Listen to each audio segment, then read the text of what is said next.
ये सारे 9 साल का मैं हिसाब दे रहा हूं आपको।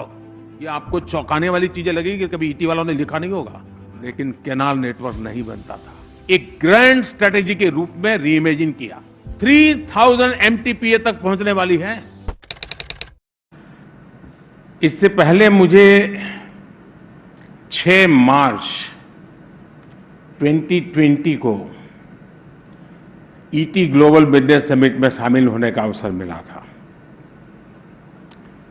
ऐसे तो 3 साल का समय बहुत लंबा नहीं होता, लेकिन अगर इस 3 साल के स्पेसिफिक टाइम पीरियड को देखें तो लगता है कि पूरे विश्व ने एक बहुत लंबा सफर तय किया है।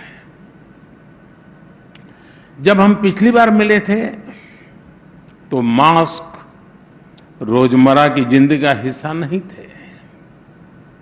लोग सोचते थे कि वैक्सीन तो बच्चों के लिए जरूरी है, या फिर कोई गंभीर बीमारी है तो मरीजों के लिए जरूरी है। बहुत से लोगों ने तब गर्मी की छुट्टियों में घूमने की तैयारी भी कर रखी थी। कुछ करके तो टिकट होटल बुक हुए होंगे। लेकिन 2020 की उस ईटी समिट के ठीक 5 दिन बाद WHO ने कोविड को पैंडेमिक घोषित कर दिया। और फिर हमने देखा कि कुछ ही समय में पूरी दुनिया ही बदल गई। इन 3 वर्षों में पूरा विश्व बदल गया है, वैश्विक व्यवस्थाएं बदल गई हैं और भारत भी बदल गया है।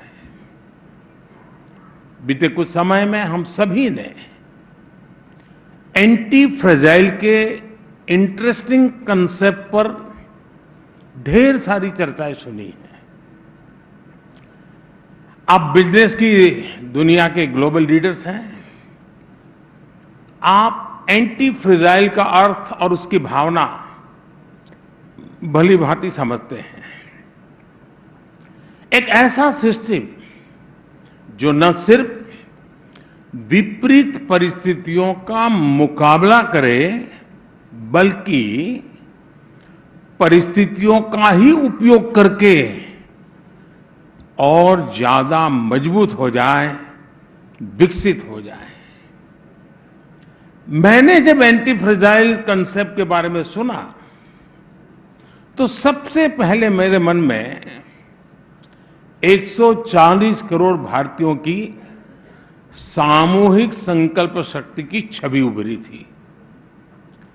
बीते 3 वर्षों में जब विश्व कभी कोरोना, कभी युद्ध, कभी प्राकृतिक आपदा की चुनौतियों से गुजर रहा था, तो उसी समय भारत ने और भारत के लोगों ने एक अद्भुत संकल्प, एक अभूतपूर्व शक्ति का प्रदर्शन किया।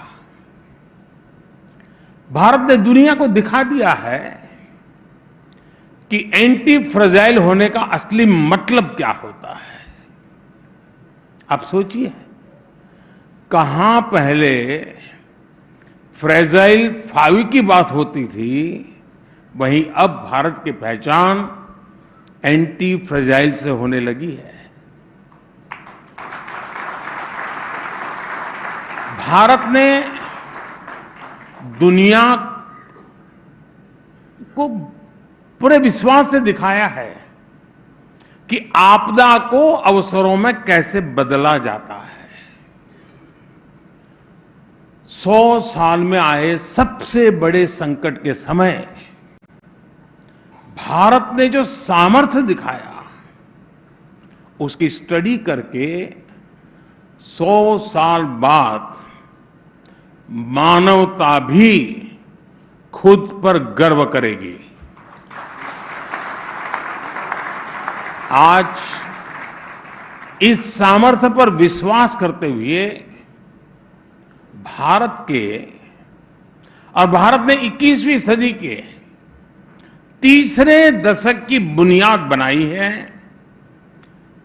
साल 2023 में प्रवेश किया है, भारत के इस सामर्थ्य की गूंज आज ईटी ग्लोबल समिट में भी सुनाई दे रही है।